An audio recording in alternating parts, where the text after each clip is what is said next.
ओम श्री सरस्वती नमः। ओम श्री गणेशाय नमः। ओम श्री राधा कृष्णाभ्यां नमः। ओम श्री सीतारामाभ्यां नमः।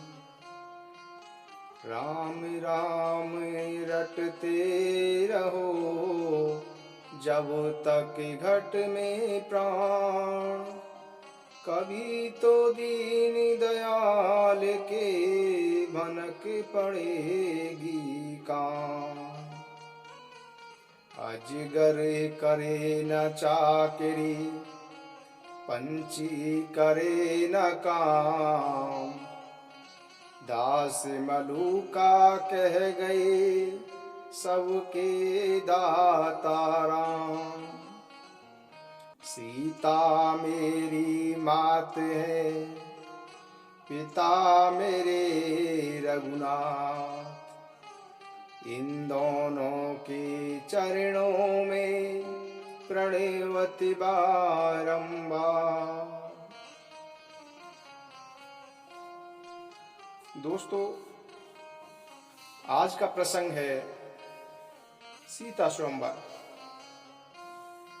कल हमने सुना था विश्वामित्र जी राम और लक्ष्मण दोनों भाइयों को अयोध्यापति दशरथ जी से विनय करके अपने साथ ले जाने के लिए विनती करते हैं।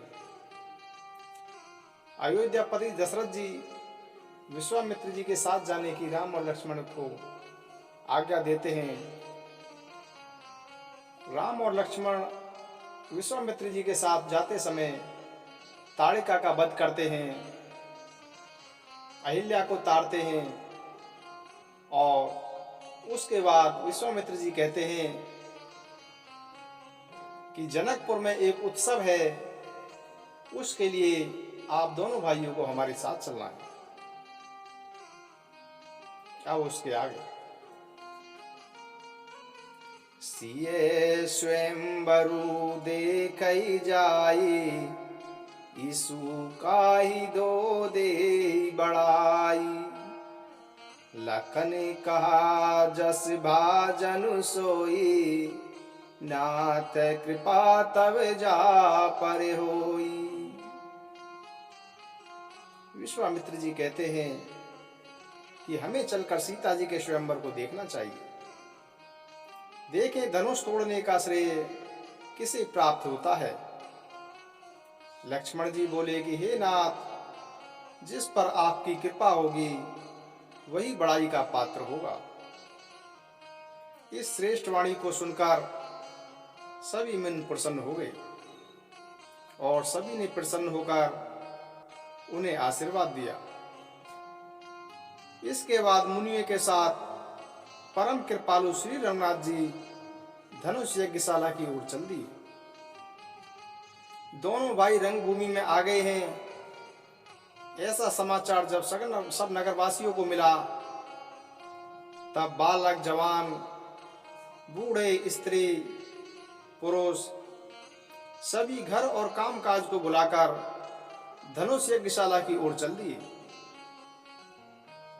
जब जनक जी ने देखा कि भीड़ तो बहुत हो गई है, तो उन्होंने अपने विश्वास पात्र सेवकों को बुलाया और कहा कि तुम लोग तुरंत ही सब लोगों को यथा योग्य आसन प्रदान करो। उन सेवकों ने अत्यंत विनम्रता पूर्वक उत्तम, मध्यम, नीच और लघु अर्थात सभी श्रेणी के स्त्री पुरुषों को उनके बैठने के लिए योग्य स्थान प्रदान कराया। उसी समय राम और लक्ष्मण भी वहां पर आ गए। मानो साक्षात सौंदर्य ही उनके शरीरों पर छा रहा हो। सुंदर, सांवला और गोरा उनका शरीर है तथा वे गुणों के समुद्र, चतुर और उत्तम वीर हैं। वे राजाओं के समाज में इस प्रकार सुशोभित हो रहे हैं मानो तारागणों के बीच में दो पूर्ण चंद्रमा हो। जिनकी जैसी भावना थी प्रभु ने उन्हें वैसा ही उसी भावना के अनुरूप उन्हें दर्शन दिया। अनेक सूरवीर राजा श्री रामचंद्र जी के रूप को देख रहे हैं, मानो स्वयं वीर रस के शरीर धारण कर लिया हो। कुटिल राजा प्रभु को देखकर डर गए, मानो कोई भयानक मूर्ति देख ली हो। छल पूर्वक जो राक्षस वहां राजाओं के वेश में बैठे हैं, उन्होंने प्रभु को साक्षात काल के समान देखा। नगरवासियों ने दोनों भाइयों को मनुष्य के भूषण रूप में और नेत्रों को सुख देने वाला देखा। स्त्रियां हृदय में प्रसन्न होकर अपनी अपनी रुचि के अनुसार उन्हें देख रही हैं, मानो श्रृंगार रसी अनुपम मूर्ति धारण किए शोभायमान हो रहा हो। विद्वानों को प्रभु विराट रूप में दिखाई दिए, जिसके अनेक मुंह, हाथ, पैर, नेत्र और सिर हैं। जनक जी के कुटुंबी जन प्रभु को इस प्रकार देख रहे हैं जिस प्रकार सगे संबंधी प्रिय लगते हैं।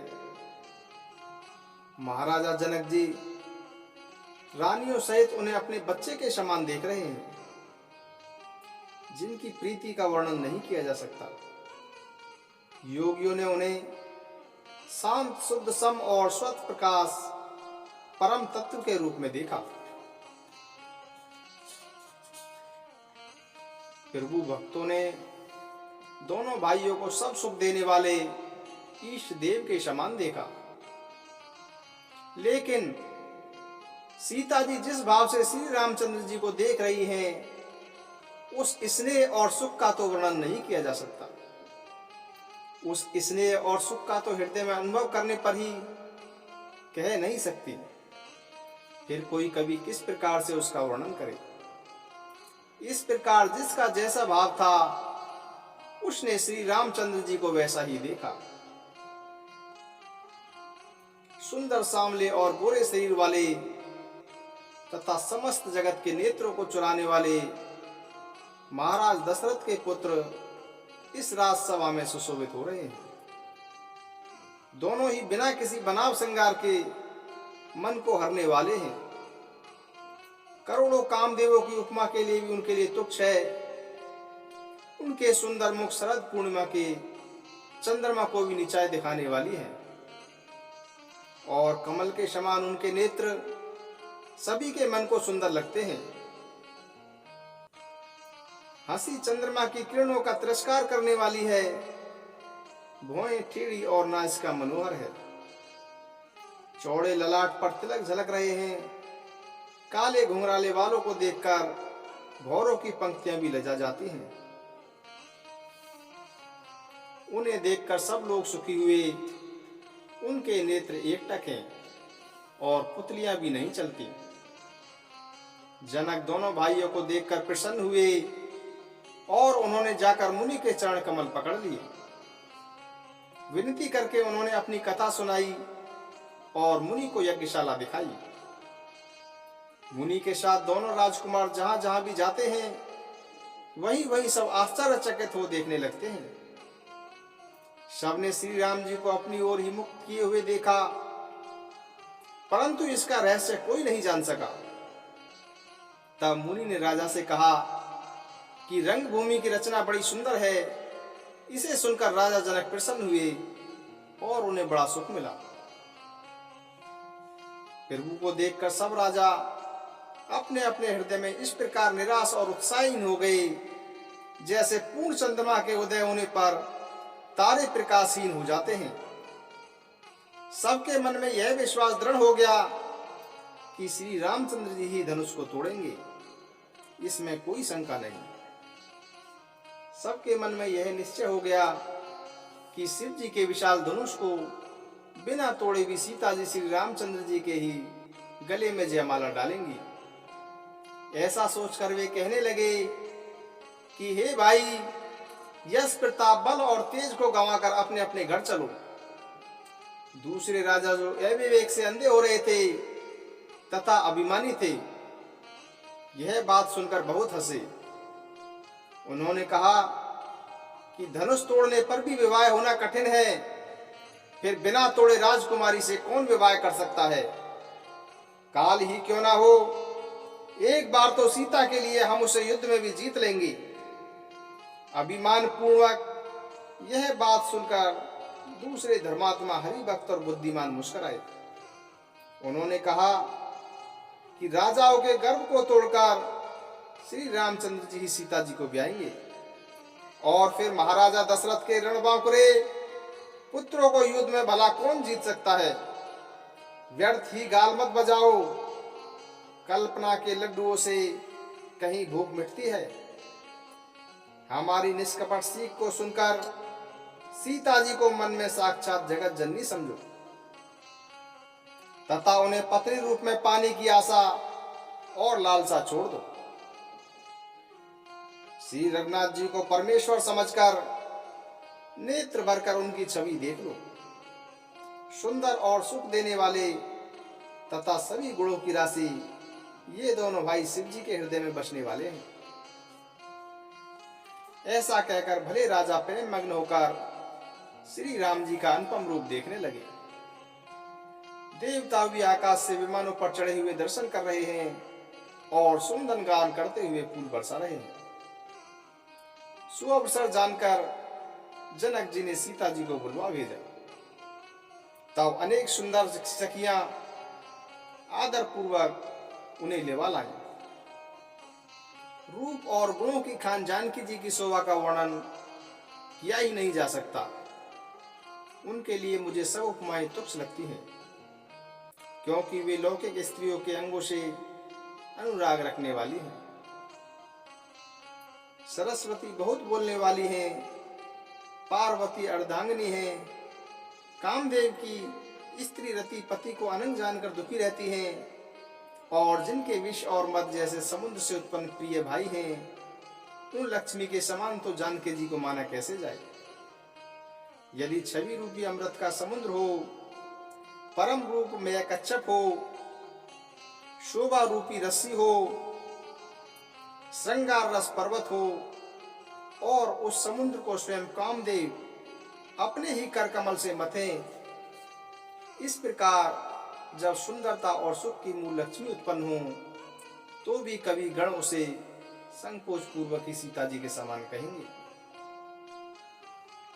देवताओं ने प्रसन्न होकर नगाड़े बजाए और पुष्पों की वर्षा होने लगी। सीता जी के कर कमलों में जयमाला सुशोभित है। अचानक सब राजा चकित होकर उनकी ओर देखने लगे।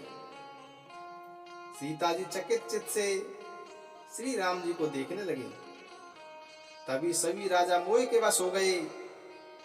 सीता जी ने मुनि के पास बैठे हुए दोनों भाइयों को देखा तो उनके नेत्र ललचाकर श्री राम जी पर इस प्रकार टिक गए मानो उन्हें खजाना मिल गया हो। परंतु गुरुजन तथा समाज को देखकर सीता जी सकचा गईं। वे अपने हृदय में श्री रामचंद्र जी को बसाकर सखियों की ओर देखने लगे। श्री रामचंद्र जी का रूप और सीता जी की छवि को देखकर स्त्री पुरुषों ने पलक मारना छोड़ दिया। सब एकटक होकर उन्हें ही देखने लगे। सभी अपने मन में सोचते हैं पर कहते हुए कुछ नहीं है। मन ही मन वे विधाता से विनय करते हैं कि हे विधाता, जनक की मूर्ता को शीघ्र ही समाप्त करके उन्हें ऐसी सुंदर बुद्धि प्रदान कीजिए कि बिना विचार के ही राजा अपना प्रण छोड़कर सीता जी का विवाह राम जी से कर दें। तब सारा संसार उन्हें भला कहेगा, क्योंकि यह बात किसी को अच्छी लगती है। क्योंकि यह बात हर किसी को अच्छी लगती है। हट करने पर अंत में हृदय जलेगा। सब लोग इसी लालसा में मग्न हो रहे हैं कि जानकी जी के योग्य वर तो यह सांवला ही है। तब राजा जनक ने बंदी जनों को बुलाया। वे वंश की कीर्ति गाते हुए चले आए। राजा ने कहा कि जाकर मेरा प्रण सबसे कहो। भाट चले, उनके हृदय में भी आनंद बहुत था। भाटों ने कहा कि हे पृथ्वी का पालन करने वाले राजागण, सुनिए, हम अपनी भुजा उठाकर महाराजा जनक का विशाल प्रण कहते हैं। राजाओं की भुजा का बल चंद्रमा है, शिव जी का धनुष राहु है, जो भारी और कठोर है। यह सबको विदित है। अनेक भारी योद्धा रावण और बाणासुर भी इस धनुष को देखकर चुपके से चल दिए। उसे उठाना तो दूर रहा, छूने तक की उनकी हिम्मत न हुई। उसी शिव जी के कठोर धनुष को आज इस राजमहल में जो भी तोड़ेगा, तीनों लोकों की विजय के साथ ही उसे जानकी जी बिना किसी विचार के ही वरण करेंगी। इस प्रण को सुनकर सब राजा ललचा उठे। जो वीर अभिमानी थे वे अपने मन में अति क्रोधित हुए, कमर कसकर अकुला कर उठे और अपने इष्ट देवों को सर नवाकर चले। वे ताव से शिव जी के धनुष की ओर देखते हैं और फिर अनेक प्रकार से जोर लगाते हैं, पर वह उठता ही नहीं। लेकिन जो राजा विचारवान हैं वे धनुष के पास जाते नहीं। मूर्ख राजा किटकिटी लगाकर धनुष को पकड़ते हैं, परंतु जब वह नहीं उठता तो लजाकर चले जाते हैं। मानो वीरों की भुजाओं का बल पाकर वह धनुष अधिक भारी हो जाता है। फिर 10,000 राजा एक साथ उस धनुष को उठाने का प्रयास करने लगे, परंतु वह अपने स्थान से हिला तक नहीं। शिव जी का वह धनुष इस प्रकार अडिग था जैसे कामी पुरुष के वचनों को सुनकर पतिव्रता स्त्री का मन अडिग रहता है। जैसे वैराग्य के बिना सन्यासी उपहास के योग्य हो जाता है, वैसे ही सब राजा उपहास के पात्र बन गए। कीर्ति, विजय, बड़ी वीरता, इन सबको वे धनुष के हाथों बरबस हार कर चले गए। राजा लोग हार कर हतप्रत हो गए, अपने अपने समाज में जा बैठे।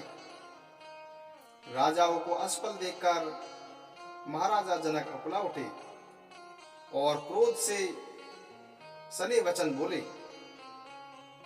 मैंने जो प्रण ठाना था उसे सुनकर दीप दीप से अनेक राजा आए।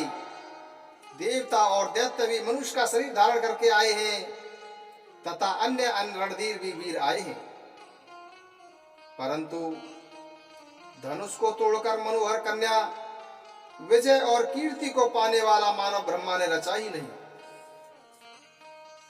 यह लाभ किसे अच्छा नहीं लगता, परंतु किसी ने भी शंकर जी का धनुष नहीं चढ़ाया।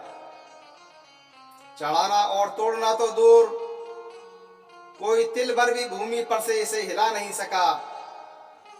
अब कोई वीर अभिमानी क्रोधित ना हो। मैंने जान लिया कि पृथ्वी वीरों से रिक्त हो गई है। अब आप लोग आशा छोड़कर अपने अपने घर को जाओ। ब्रह्मा ने सीता का विवाह लिखा ही नहीं। यदि प्राण छोड़ता हूं तो मेरा पुण्य नष्ट होता है, इसीलिए क्या करूं, कन्या कुमारी ही रही। यदि मैं जानता कि पृथ्वी वीरों से शून्य है तो प्रण करके उपहास का पात्र न बनता। जनक के वचन सुनकर सभी स्त्री पुरुष जानकी जी की ओर देखकर दुखी हुई, परंतु लक्ष्मण जी तमतमा उठे। उनकी भौहें टेढ़ी हो गईं, होठ फड़कने लगे और नेत्र क्रोध से लाल हो गए।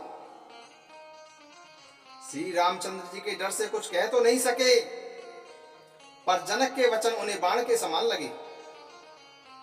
जब न रह सके तो श्री रामचंद्र जी के चरण कमलों में सिर नवाकर वे बोले, रघुवंशियों में कोई भी जहां जाता है वहां ऐसे वचन कोई नहीं कहता जैसे अनुचित वचन रघुकुल शिरोमणि श्री रामचंद्र जी को उपस्थित जानते हुए जनक जी आप कह रहे हैं। हे सूर्य कुल रूपी कमल के सूर्य, मैं अभिमान करके नहीं कहता हूं। यदि आपकी आज्ञा पाऊं तो मैं ब्रह्मांड को गेंद की भांति उठा लूं और कच्चे घड़े की भांति उसे फोड़ डालूं। मैं सुमेरु पर्वत को भी मूली की तरह तोड़ सकता हूं। हे भगवान, आपके प्रताप से यह पुराना धनुष तो क्या चीज है। हे नाथ, ऐसा जानकर आज्ञा दो तो कुछ खेल करूं। धनुष को कमल की डंडी की तरह चढ़ाकर उसे 100 योजन तक दौड़ा ही चले जाऊंगा। हे नाथ, आपके प्रताप से धनुष को बरसाती छत्ते की भांति तोड़ दूं।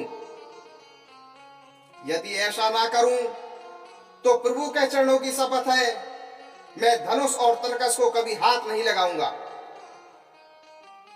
जो ही लक्ष्मण जी ने ऐसे क्रोध भरे वचन बोले, पृथ्वी डगमगा उठी, दिशाएं कांपने लगी, सभी लोग, सब राजाएं डर गए। सीता जी के हृदय में प्रसन्नता हुई और जनक जी सच्चा गए। गुरु विश्वामित्र जी, श्री रघुनाथ जी और सब मुनि मन में प्रसन्न होकर बार बार पुलकित होने लगे।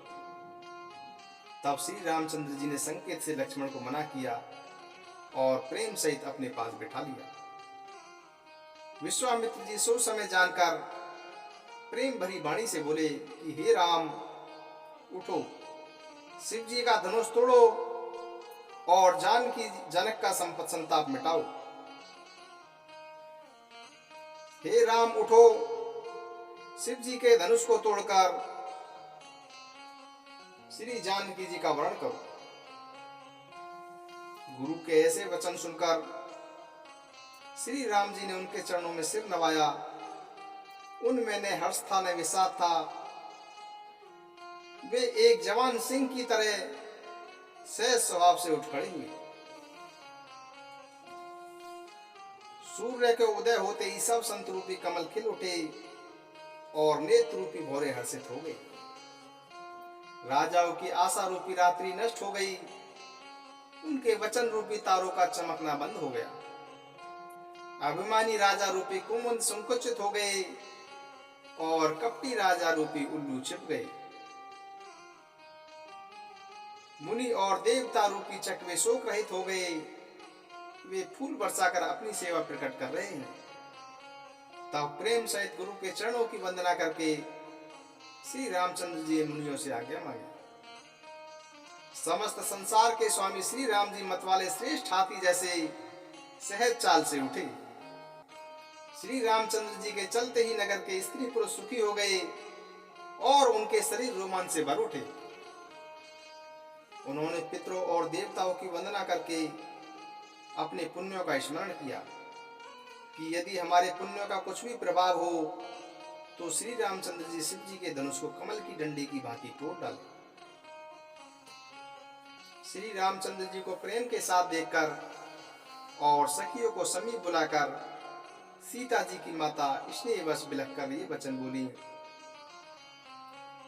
सखी सब कौतुक देख निहारे, जेऊ कहावत तो हमारे, को न बुझाई कहीं गुरु पाए, ये बालक ऐसी हट बलि नाही। सीता जी की माता बोलती है कि हे सखी, ये जो हमारे हितैषी कहलाते हैं, ये सब तमाशा देखने वाले हैं। कोई भी गुरु विश्वामित्र जी को समझाकर क्यों नहीं कहता कि ये राम जी के बालक हैं, ये राम जी बालक हैं, इनके लिए हट करना अच्छा नहीं।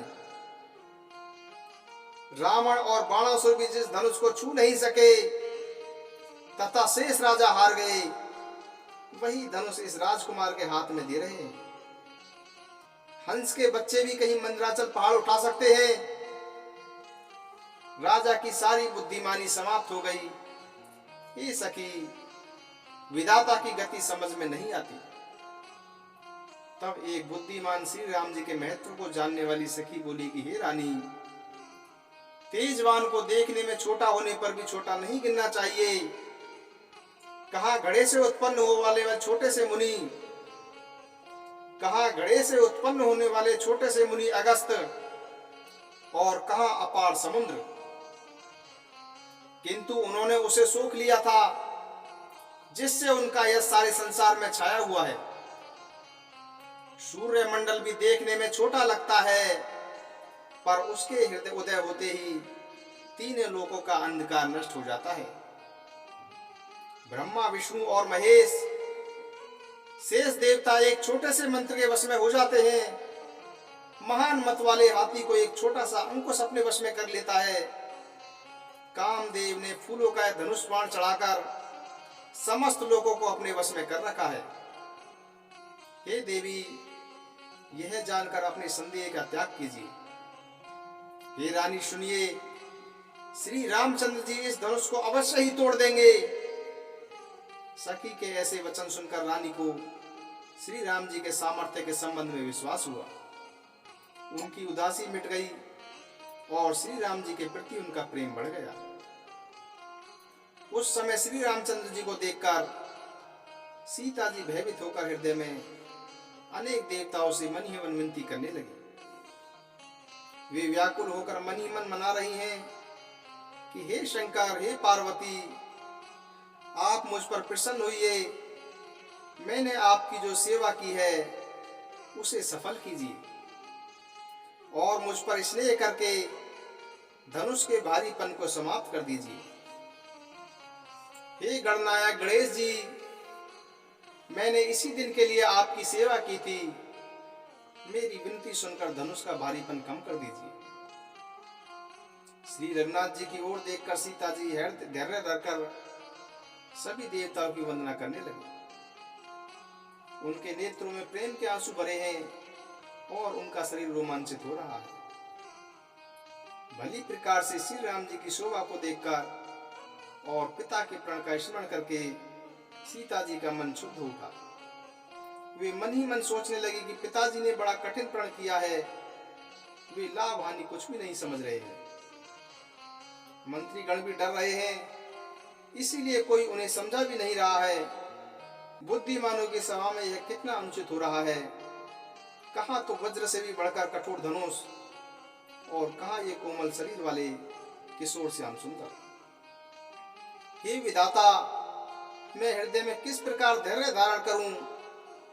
सीरस के फूल के कण भी कहीं हरि के छेद किया जाता है, सीरस के फूल के कण से भी कहीं हीरे में छेद किया जाता है। सारी सभा की बुद्धि नष्ट हो गई है। अतः हे शिव जी के धनुष, अब तो मुझे तुम्हारा ही सहारा है। तुम लोगों पर अपनी जड़ता डालकर श्री रघुनाथ जी के सुकुमार शरीर को देखकर हल्के हो जाओ। इस प्रकार सीता जी के मन में बड़ा ही संतोष हो रहा है। निमेष का एक अंश भी उन्हें 100 योगों के समान लग रहा है। सीता जी ने पहले प्रभु श्री राम जी को पृथ्वी की ओर देखा। उस समय सीता जी के चंचल नेत्र इस प्रकार चमक रहे हैं मानो चंद्रमंडल रूपी डोल में कामदेव की 2 मछलियां खेल रही हूं। सीता जी की वाणी रूपी भ्रमी को उनके मुख रूपी कमल ने रोका हुआ है। लाज रूपी रात्रि को देखकर वह प्रकट नहीं हो रही हैं। उसी प्रकार उनके नेत्रों का जल नेत्रों के कोने में ही रह जाता है। जिस प्रकार किसी कंजूस का सोना कोने में ही गड़ा रह जाता है। अपनी बढ़ी हुई व्याकुलता को जानकर सीता जी सच्चा गई और धैर्य पूर्वक हृदय में विश्वस्त हो गई कि यदि तन मन और वचन से मेरा प्राण सच्चा है तथा श्री रघुनाथ जी के चरण कमलों में मेरा चित्त वास्तव में अनुरक्त है, तो सबके हृदय में निवास करने वाले भगवान श्री रामचंद्र जी की दासी अवश्य बनाएंगे। जिसका जिस पर स्नेह होता है वह उसे मिलता ही है, इसमें कुछ भी संदेह नहीं है। प्रभु की ओर देखकर सीता जी ने यह निश्चय कर लिया कि यह शरीर इन्हीं का होकर रहेगा या रहेगा ही नहीं। कृपा निधान श्री राम जी सब जान गए। उन्होंने सीता जी को देखकर धनुष को ताका, जैसे छोटे से सांप की ओर गरुड़ जी देखते हैं। इधर जब लक्ष्मण जी ने देखा कि श्री रामचंद्र जी ने शिव जी के धनुष की ओर देखा है, तो वे पुलकित होकर तथा ब्रह्मांड को चरणों से दबाकर बोले कि हे दिग्गजो, हे कच्छप, हे शेष, हे वाराय, धैर्य पूर्वक पृथ्वी को थामे रहो, जिससे यह हिल ना सके, क्योंकि श्री रामचंद्र जी शिव जी के धनुष को तोड़ना चाहते हैं। अतः मेरी आज्ञा सुनकर सब सावधान हो जाओ। श्री रामचंद्र जी जब धनुष के समीप आवे, तब सब स्त्री पुरुषों ने देवताओं और अपने अपने पुण्यों को मनाया। सबका संशय तथा अज्ञान, बुद्धिहीन राजकों का अभिमान, परशुराम जी की गर्भ की गुरुता, देवता और मुनियों की कातरता, सीता जी का सोच, जनक जी का पश्चाताप और रानियों के दारुण दुख का दामन, ये सब शिव जी के धनुष रूपी जहाज को पाकर तथा एकत्र होकर उस पर जा चढ़े। ये श्री रामचंद्र जी की भुजाओं के बल रूपी अपार समुद्र के पार जाना चाहते हैं, परंतु कोई केवट नहीं है। तब श्री रामचंद्र जी ने सब लोगों की ओर देखा और उन्हें स्तब्ध देखकर पुनः जब सीता जी की ओर देखा और उन्हें विशेष व्याकुल पाया। जानकी जी को इतना विकल देखा कि उनका एक एक क्षण कल्प के समान बीत रहा था। यदि प्यासा व्यक्ति पानी के बिना शरीर छोड़ दे तो उसके मर जाने पर अमृत का तालाब भी क्या करेगा। सारी खेती के सूख जाने पर वर्षा किस काम की, समय बीत जाने पर पछताने से क्या लाभ। मन में ऐसा समझकर श्री राम जी ने जानकी जी की ओर देखा और उनका विशेष प्रेम देखकर वे पुलकित हो गए। मन ही मन उन्होंने गुरु जी को प्रणाम किया और अत्यंत फुर्ती से धनुष को उठा लिया। जब उन्होंने उसे हाथ में उठाया तब वह धनुष बिजली की भांति चमका और फिर आकाश में मंडलाकार हो गया। लेते चढ़ाते और जोर से खींचते हुए किसी ने नहीं देखा, सबने श्री राम जी को धनुष खींचकर खड़े हुए देखा।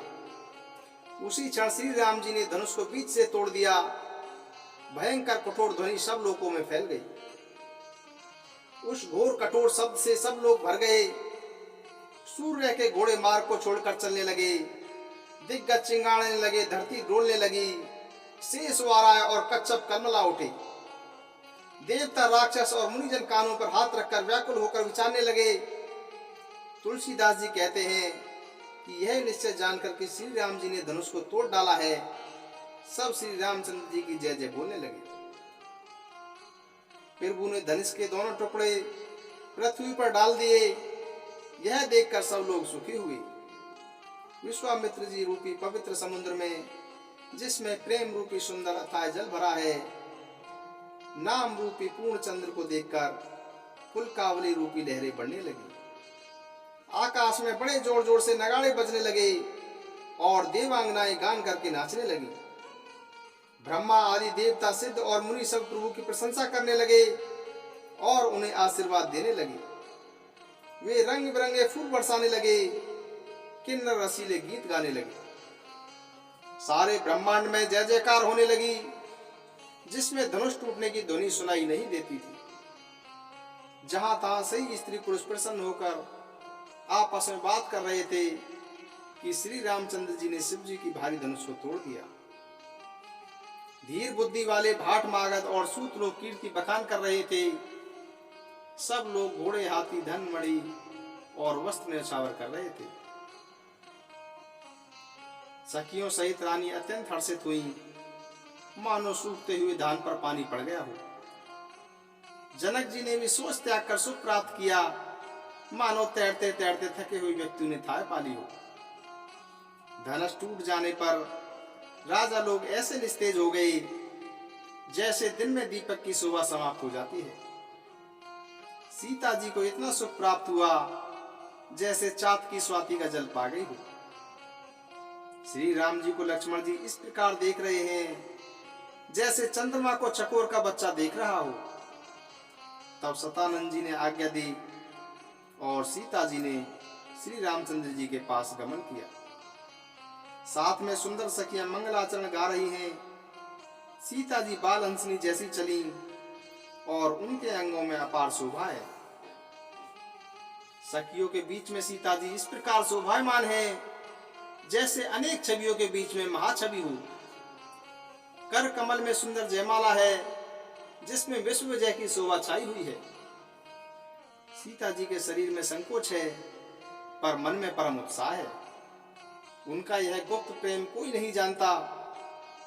समीप जाकर श्री राम जी की शोभा को देखकर राजकुमारी सीता जी ठगी सी रह गई। चतुर सखी ने यह दशा देखी तो समझाकर कहा कि अब यह जयमाला पहना दो।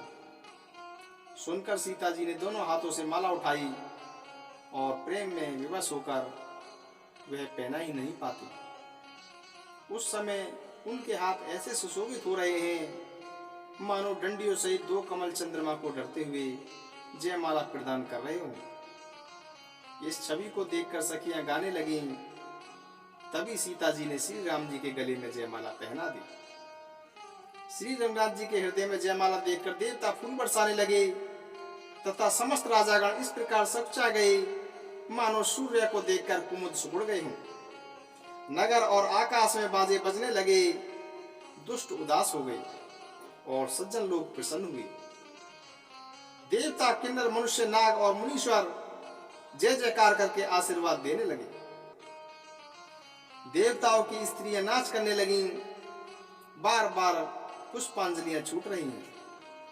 जहां तहां ब्राह्मण वेद ध्वनि कर रहे हैं और भाट लोग कीर्ति कीर्ति का बखान कर रहे हैं। श्री सीताराम जी की जोड़ी ऐसे शोभायमान हो रही है मानो सुंदरता और श्रृंगार रस एकत्र हो गए हों।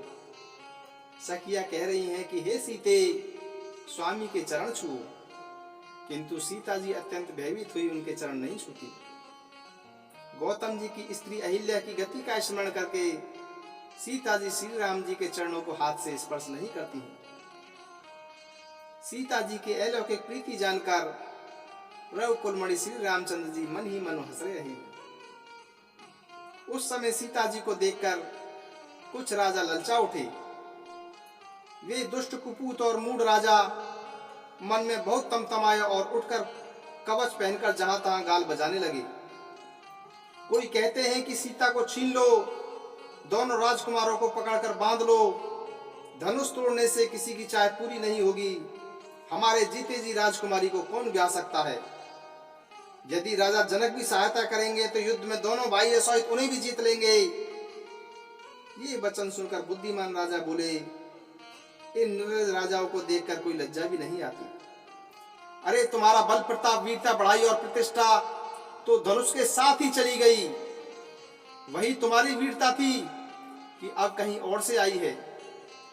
तुम्हारी बुद्धि ऐसी दुष्ट है, तभी तो विधाता ने तुम्हारे मुखों पर कालिक पोत दी है।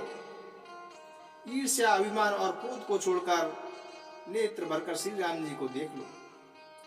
लक्ष्मण के क्रोध को प्रबल अग्नि जानकर पतंगे मत बनो। जैसे गरुड़ का भाग कौवा चाहे, सिंह का भाग खरगोश चाहे, बिना कारण क्रोध करने वाला अपनी कुशल चाहे, शिव जी से विरोध करने वाला सब प्रकार की संपत्ति चाहे, लोभी और लालची सुंदर कीर्ति चाहे, कामी व्यक्ति निष्कलंकता चाहे, तो क्या पा सकता है। जैसे भगवान के चरणों से विमुख व्यक्ति मोक्ष की इच्छा करे, उसी प्रकार सीता के लिए तुम्हारा लालच भी व्यर्थ है। कोलाहल सुनकर सीता जी संकित हो गईं। तब सखियां उन्हें वहां ले गईं जहां सीता जी की माता थी। श्री रामचंद्र जी मन ही मन सीता जी के प्रेम का वर्णन करते हुए अपनी स्वाभाविक चाल से गुरु जी के पास चले। सीता जी जो रानियों से घिरी हुई हैं, इस सोच में डूबी हुई हैं कि विधाता ने जाने क्या करने वाले हैं। उन दुष्ट राजाओं के वचन सुनकर लक्ष्मण जी इधर उधर ताक रहे हैं, किंतु श्री रामचंद्र जी के डर से कुछ बोल नहीं रहे हैं। वे क्रोध से राजाओं की ओर देखने लगे, मानो मतवाले हाथियों का झुंड देखकर किशोर सिंह को जोश आ गया हो। खलबली देखकर जनकपुर की स्त्रियां व्याकुल हो गईं और सब मिलकर राजाओं को गालियां देने लगी। उसी समय से धनुष का टूटना सुनकर ब्रह्मपुर सूर्य परशुराम जी वहां आए। इन्हें देखकर सब राजा सकचा गए, मानो बाज के झपटने पर बटेर छिप गए हों। गोरे शरीर पर भस्म बड़ी अच्छी लग रही है और विशाल ललाट पर त्रिपुंड विशेष शोभा पा रहा है। सिर पर जटा है, सुंदर मुख क्रोध के कारण कुछ लाल हो गया है, भौहें टेढ़ी हैं और आंखें क्रोध से लाल हैं। सहज ही देखते हैं तो भी ऐसा लगता है मानो क्रोध कर रहे हैं। बैल के समान ऊंचे और पुष्ट कंधे हैं, छाती और भुजाएं विशाल हैं। हाथ में धनुष बाण और सुंदर कंधे पर फरसा लिए हुए हैं। परशुराम जी का भयानक वेश देखकर सब राजा भय से व्याकुल होकर खड़े हो गए और पिता सहित अपना नाम बताकर सब दंडवत प्रणाम करने लगे। परशुराम जी सहज स्वभाव से ही जिसकी ओर देख लेते हैं वह समझता है मानो उसकी आयु पूरी हो गई। फिर जनक जी ने आकर उन्हें सर नवाया और सीता जी को बुलाकर प्रणाम कराया। परशुराम जी ने सीता जी को आशीर्वाद दिया। सखियां हर्षित हुई और सीता जी को अपने साथ ले गए। फिर विश्वामित्र जी आकर मिले और उन्होंने दोनों भाइयों को उनके चरणों पर गिराया, प्रणाम करवाया। विश्वामित्र जी बोले कि ये राम और लक्ष्मण राजा दशरथ के पुत्र हैं। उनकी सुंदर जोड़ी देखकर परशुराम जी ने उन्हें आशीर्वाद दिया। कामदेव के मद को नष्ट करने वाले श्री रामचंद्र जी के अपार रूप को देखकर परशुराम जी के नेत्र स्तंभित हो गए। फिर सब देखकर जानते हुए भी अनजान की भांति जनक जी से पूछते हैं कि कहो यह इतनी भीड़ कैसे है। उनके शरीर में क्रोध व्याप हो गया, जिस कारण सब राजा आए थे। राजा जनक ने समाचार बता दिया। जनक के वचन सुनकर परशुराम जी ने घूमकर दूसरी ओर देखा तो धनुष के टुकड़े पृथ्वी पर पड़े हुए दिखाई दिए। तब वह अत्यंत क्रोध में भरकर कठोर वचन बोले कि रे मूर्ख जनक, बता यह धनुष किसने तोड़ा है, उसे शीघ्र ही दिखा दे, नहीं तो आज जहां तक तेरा राज्य है मैं वहां तक पृथ्वी को उलट कर डाल दूंगा। राजा जनक भयभीत हो उठे, उनके मुख से आवाज नहीं निकली। यह देखकर कुटिल राजा मन ही मन मुस्कुराने लगे तथा देवता मुनि नाग और नगर के स्त्री पुरुष भयभीत होकर सोच में डूब गई। सीता जी की माता मन में पछता रही हैं कि हाय विधाता ने अब बनी बनाई बात बिगाड़ दी। परशुराम जी का स्वभाव सुनकर सीता जी को आधा क्षण भी कलप के समान बीतना लगा। तब श्री रामचंद्र जी सब लोगों को भयभीत देखकर तथा सीता जी को डरी हुई जानकर बोले। उनके हृदय में न कुछ हर्ष था और न विषाद था। श्री राम जी बोले कि हे नाथ, शिव जी के धनुष को तोड़ने वाला आपका कोई एक दास ही होगा। क्या आज्ञा है, मुझसे क्यों नहीं कहते। यह सुनकर क्रोधित मुनि बोले, सेवक वही है जो सेवा का काम करे, शत्रु का काम करके तो लड़ाई ही करनी चाहिए। हे राम, सुनो, जिसने शिव जी के धनुष को तोड़ा है वह सहस्त्र बाहु के समान मेरा शत्रु है। वह इस समाज को छोड़कर चला जाए, नहीं तो सभी राजा के साथ मारा जाएंगे। मुनि के वचन सुनकर लक्ष्मण जी मुस्कुराए और परशुराम जी का अपमान करते हुए बोले,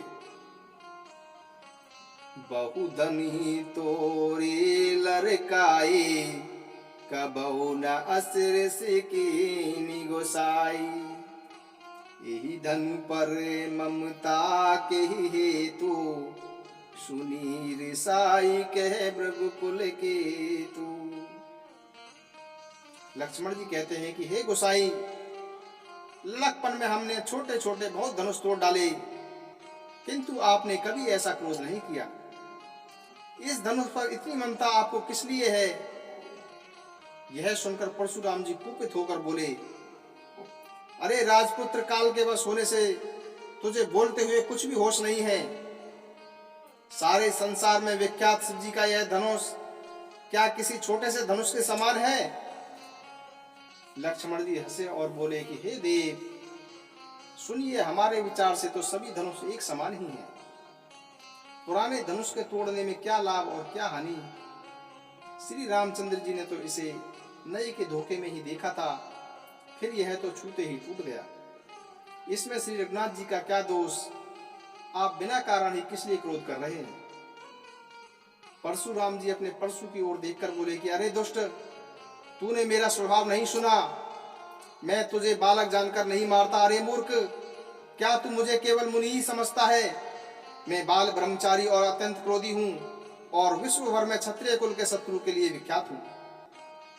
अपनी भुजाओं के बल से मैंने पृथ्वी को राजाओं से रहित कर दिया और अनेकों बार उसे ब्रह्मांडों को दे दिया। हे राजकुमार, सहस्त्रबाहु की भुजाओं को काटने वाले मेरे इस परशु को देख। अरे राजपुत्र, तू अपने माता पिता को सोचने के लिए मजबूर न कर। मेरा परशु बड़ा भयानक है। यह गर्भ के बच्चों का भी नाश करने वाला है।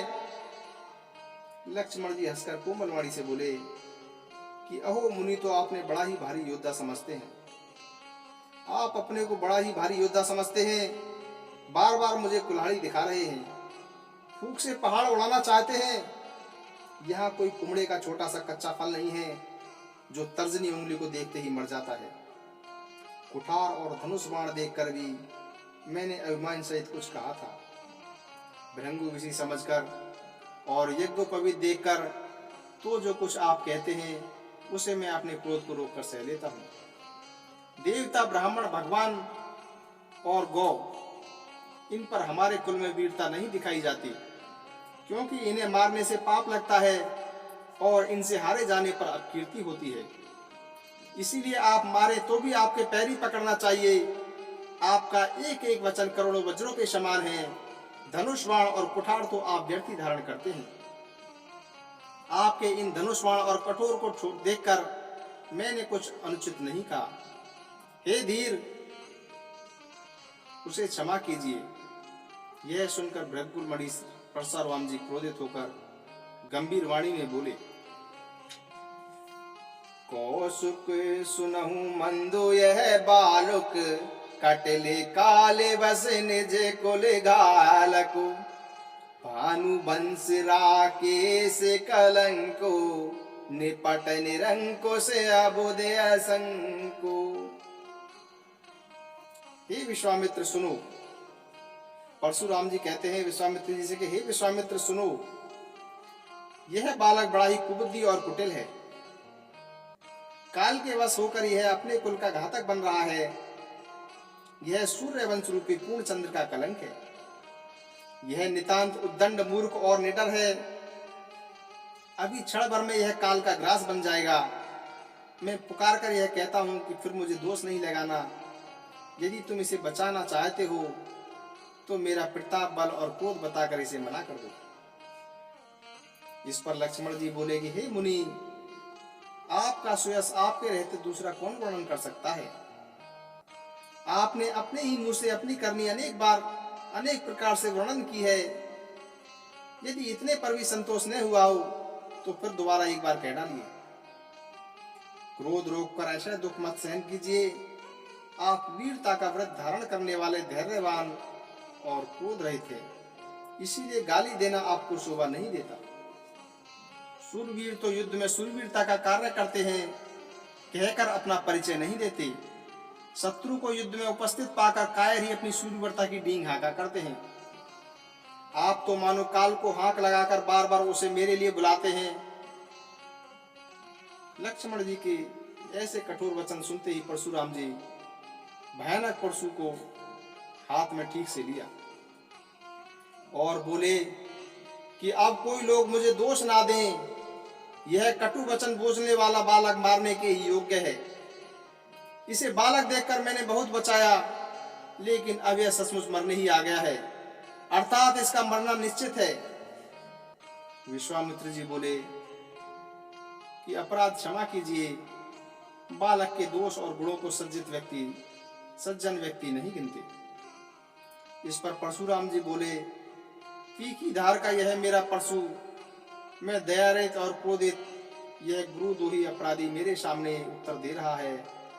इतने पर भी मैं इसे बिना मारे छोड़ रहा हूं। अतः हे विश्वामित्र, केवल तुम्हारे शील के कारण, अन्यथा इसे इस कठोर से काटकर तनिक परिश्रम से ही गुरु से हो जाता।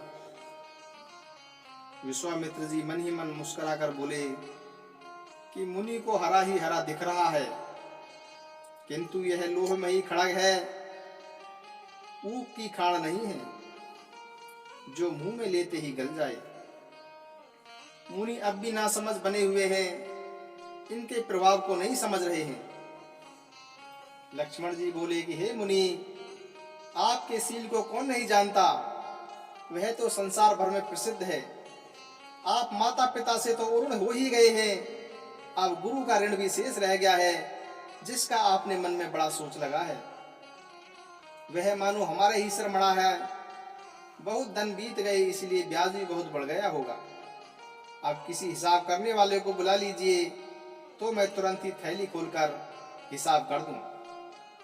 लक्ष्मण जी के तीखे वचन सुनकर परशुराम जी ने अपना परसा संभाला और सारी सभा हाय हाय करने लगी। लक्ष्मण जी बोले कि हे भृगु श्रेष्ठ, आप मुझे परसा दिखा रहे हैं।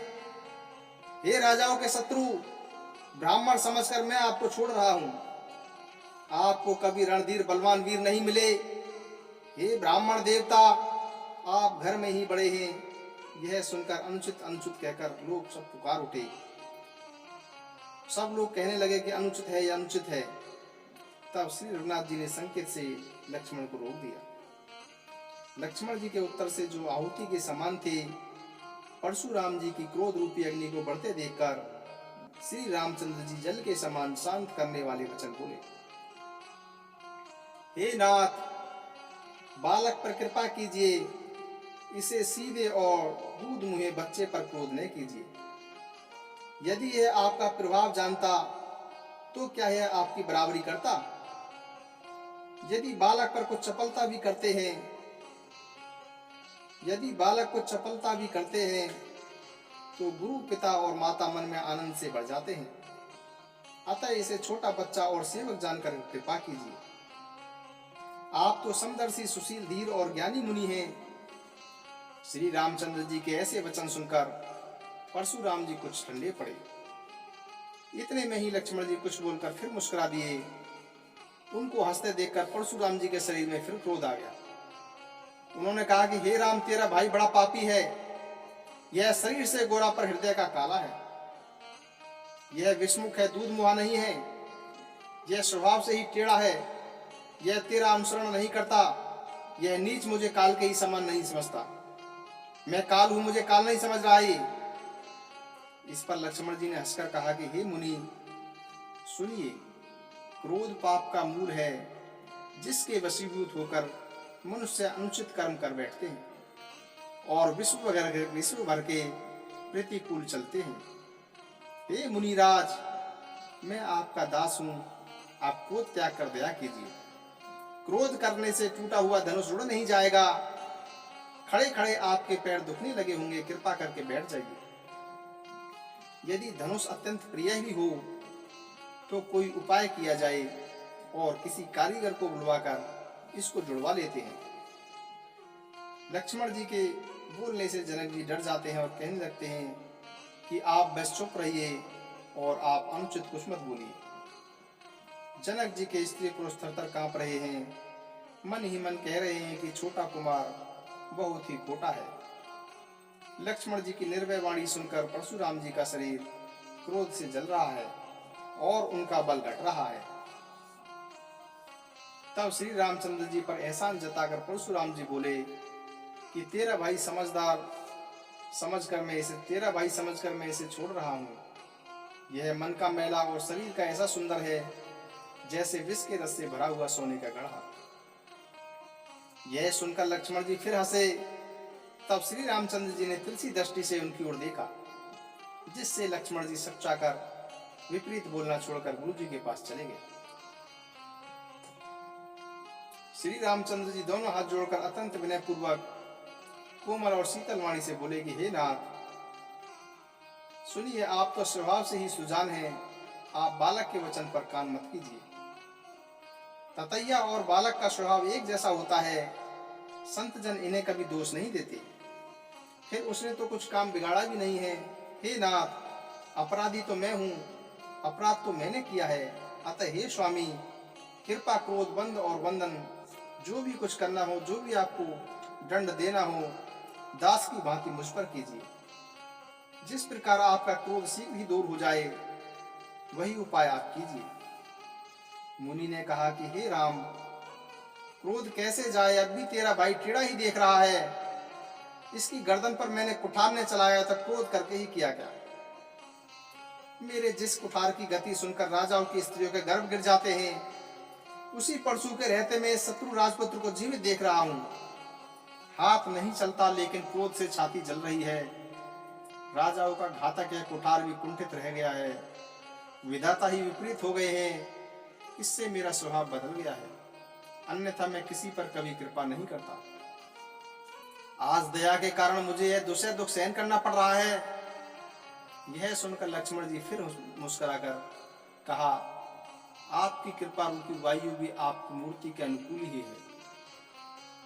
वचन बोलते हुए माने फूल झड़ रहे हैं।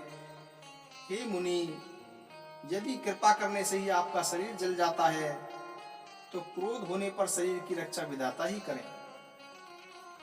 परशुराम जी ने कहा कि हे जनक, देख यह मूर्ख बालक हट करके यमपुरी जाना चाहता है, इसको शीघ्र ही मेरी आंखों के सामने से हटा दो। यह राजपुत्र देखने में छोटा है पर बड़ा ही खोटा है। लक्ष्मण जी फिर हंसकर बोले कि आंख मूंद लेने पर ही कहीं कोई नहीं है। तब परशुराम जी हृदय में क्रोध भरकर श्री राम जी से बोले कि अरे सठ, तू शिव जी का धनुष तोड़कर उल्टा मुझे ही ज्ञान सिखाता है। तेरा यह भाई तेरी ही सम्मति से कठोर वचन बोल रहा है और तू छल पूर्वक हाथ जोड़कर विनती करता है, या तो युद्ध में संतोष कर, नहीं तो राम कहलवाना छोड़ दे। अरे शिवद्रोही, छल त्याग कर मुझसे युद्ध कर, नहीं तो भाई सहित मुझे तुझे भी मार डालूंगा। इस प्रकार परशुराम जी कुठार उठाकर बोल रहे हैं। श्री राम जी सिर झुकाए मन ही मन मुस्कुरा रहे हैं। श्री रामचंद्र जी ने मन ही मन कहा कि दोष तो लक्ष्मण का है और क्रोध मुझ पर करते हैं। कहीं कहीं सीधेपन में भी बड़ा ही दोष होता है। टेढ़ा जानकर हर व्यक्ति किसी की भी वंदना करने लग जाता है। टेढ़े चंद्रमा को राहु भी नहीं ग्रसता। श्री रामचंद्र जी बोले कि हे मुनीश्वर, क्रोध छोड़िए। आपके हाथ में कुठार है और मेरा यह सिर आपके आगे है। जिस प्रकार से भी आपका क्रोध जाए आप वही कीजिए और मुझे अपना दास समझ लीजिए। स्वामी और सेवक में युद्ध कैसा? हे ब्राह्मण श्रेष्ठ, क्रोध का त्याग कीजिए। आपका वेश देखकर ही इस बालक ने कुछ कह दिया होगा, वास्तव में उसका कोई भी दोष नहीं है। आपको कुठार बाण और धनुष धारण किए हुए देखकर और वीर समझकर बालक को क्रोध आ गया। वह आपका नाम तो जानता था पर उसने आपको पहचाना नहीं। अपने वंश के स्वभाव के अनुसार ही उसने उत्तर दिया है। यदि आप मुनि की तरह आते तो हे स्वामी, वह आपके चरणों की धूलि सिर पर रखता। अनजाने की भूल को क्षमा कर दीजिए। ब्राह्मणों के हृदय में तो अत्यधिक दया होनी चाहिए। हे नाथ, हमारी और आपकी बराबरी कैसे? कहिए ने कहाँ चरण और कहाँ मस्तक, कहाँ मेरा राम मात्र का छोटा सा नाम और कहाँ आपका परशु सहित बड़ा नाम परशुनाम। हे देव, हमारा तो एक ही गुण धनुष है और आपके परम पवित्र सम दम तप शोध क्षमा सरलता ज्ञान विज्ञान और आस्तिकता, ये 9 गुण है। हम तो हर प्रकार से आपसे हारे हुए हैं। हे विप्र, हमारे अपराधों को क्षमा कीजिए। श्री रामचंद्र जी ने परशुराम जी को बार बार मुनि और विप्रवर कहा। तब परशुराम जी कुपित होकर बोले, तू भी अपने भाई के समान ही टेढ़ा है। तू मुझे निरा ब्राह्मण ही समझ रहा है। मैं जैसा विप्र हूं तुझे सुनाता हूं। बाण को आहुति और मेरे क्रोध को अत्यंत भयंकर अग्नि जम समन जान। चतुरंगी सेना सुंदर समिधाएं हैं। बड़े बड़े राजा उसमें आकर बलि के पशु बने हैं, जिनको मैंने इसी परशु से काटकर बलि चढ़ा दिया है। ऐसे करोड़ों जपयुक्त रणयुग मैंने किए हैं, अर्थात मनोचरण पूर्वक मैंने पुकार पुकार कर राजाओं को बलि दी है। मेरा प्रभाव तुझे मालूम नहीं है, इसलिए तू ब्राह्मण के धोखे से मेरा निरादर कर रहा है। धनुष तोड़ डाला, इससे तेरा घमंड बहुत बढ़ गया है। ऐसा अहंकार है मानो तू संसार को जीत कर खड़ा है। इस पर श्री रामचंद्र जी ने कहा कि हे मुनि, विचार कर बोलिए। आपका क्रोध बहुत बड़ा है पर मेरी भूल बहुत छोटी है। धनुष पुराना था, छूते ही टूट गया। मैं किस लिए अभिमान करूं? हे भृगुनाथ, यदि हम सचमुच ब्राह्मण कहकर आपका निरादर करते हैं तो सत्य जानिए, संसार में ऐसा कौन सा योद्धा है जिसके डर के हम सिर झुकाएं। देवता, दैत्य, राजा और अनेक योद्धा बल में हमारे बराबर हो, चाहे अधिक बलवान हो। यदि रण में हमारे से कोई ललकारेगा तो हम उसके सम्मुख पूर्वक लड़ेंगे। चाहे काल ही क्यों ना हो, हम उससे लड़ेंगे। क्षत्रिय का शरीर धरकर जो युद्ध में डर गया, उस नीच ने अपने कुल पर कलंक लगा दिया। मैं स्वभाव से ही कहता हूं कि कुल की प्रशंसा करके नहीं कहता कि रघुवंश रूपी रण में काल से भी नहीं डरते। मैं आपको सत्य कहता हूं कि रघुवंशी रण में काल से भी नहीं डरते। ब्राह्मण वंश की ऐसी ही महिमा है कि जो आपसे डरता है वह सबसे निर्भय हो जाता है। श्री रामचंद्र जी के कोमल और रहस्यपूर्ण वचन सुनकर परशुराम जी की बुद्धि जागृत हो गई, परशुराम जी का विवेक जागृत हो गया और परशुराम जी ने कहा कि हे राम, धनुष को हाथ में लीजिए, इसे खींचिए जिससे मेरे मन का संदेह मिट जाए। जब परशुराम जी धनुष देने लगे तब वह धनुष राम जी के पास स्वयं ही चला गया। तब परशुराम जी ने मन ही मन बड़ा आश्चर्य हुआ। तब उन्होंने श्री राम जी का प्रभाव जाना तो उनका शरीर पुलकित और प्रफुल्लित हो गया। वे हाथ जोड़कर बोले और प्रेम से उनको नमस्कार करने लगे। हे रघुकुल रूपी कमल वन के सूर्य, हे राक्षसों के कुल रूपी घन को जलाने वाले, आपकी जय हो। हे देवता ब्राह्मण और गौ का हित करने वाले, आपकी जय हो। हे मद मोह क्रोध और भ्रम के हरने वाले, आपकी जय हो। हे विनयशील कृपा आदि गुणों के समुद्र और वचनों की रचना में अत्यंत चतुर, आपकी जय हो। हे सेवकों को सुख देने वाले, सर्वांग सुंदर और शरीर में करोड़ों कामदेवों की छवि धारण करने वाले, आपकी जय हो। मैं एक मुख से आपकी क्या प्रशंसा करूं। हे महादेव के मन को रूपी मानसरोवर के हंस, आपकी जय हो। मैंने अनजाने में आपको अनेक अनुचित वचन कहे। हे क्षमा के मंदिर दोनों भाई, आप मुझे क्षमा कीजिए। हे रघुकुल के पताका स्वरूप श्री रामचंद्र जी, आपकी जय हो। ऐसा कहकर परशुराम जी तप के लिए वन को चले गए। यह देखकर दुष्ट राजा बिना ही कारण के डर गए। वे कायर चुपके से जहां तहां भाग गए। देवताओं ने नगाड़े बजाए और फूलों की वर्षा होने लगी। जनकपुर वासी हर्ष से झूम रहे थे कि एक बड़ा संकट श्री राम जी की कृपा से टल गया। उनकी अज्ञान से उत्पन्न पीड़ा मिट गई। जोर जोर से बाजे बजने लगे। सभी ने मनोहर मंगल साज सजाए। सुंदर सुख और सुंदर नेत्रों वाली कोमल के समान मधुर बोलने वाली स्त्रियां मिलकर सुंदर गान करने लगी। जनक जी ने भी सुख का अनुभूति की, मानो जन्म के दरिद्री ने धन का खजाना पा लिया हो। सीता जी का भय भी जाता रहा। सीता जी ऐसे सुखी हुई जैसे चंद्रमा के उदय होने से चकोर की कन्या सुखी होती है। जनक जी ने विश्वामित्र जी को प्रणाम किया और कहा कि प्रभु, आपकी कृपा से श्री रामचंद्र जी ने धनुष तोड़ा है। दोनों भाइयों ने मुझे कृतार्थ कर दिया। हे स्वामी, अब जो उचित हो वैसी ही आज्ञा दें। मुनि ने कहा कि हे चतुर नरेश, सुनो। यूं तो विवाह धनुष के अधीन था। धनुष के टूटते ही विवाह हो गया। देवता, मनुष्य और नाग सबको यह पता है। तथापि तुम जाकर अपने कुल का जैसा व्यवहार हो तथा ब्राह्मणों कुल के बूढ़ों और गुरुओं से पूछकर जैसी भी रीति हो वैसा ही करो। अयोध्या को दूत भेजो जो राजा दशरथ को बुला लावे। तब राजा ने प्रसन्न होकर कहा कि हे कृपालु, बहुत अच्छा, और उसी समय दूतों को बुलाकर भेज दिया। मंगले भवन मंगल हारे, द्रवहु सुदशरथ अजरे बिहारी। राम सिया राम जय जय राम।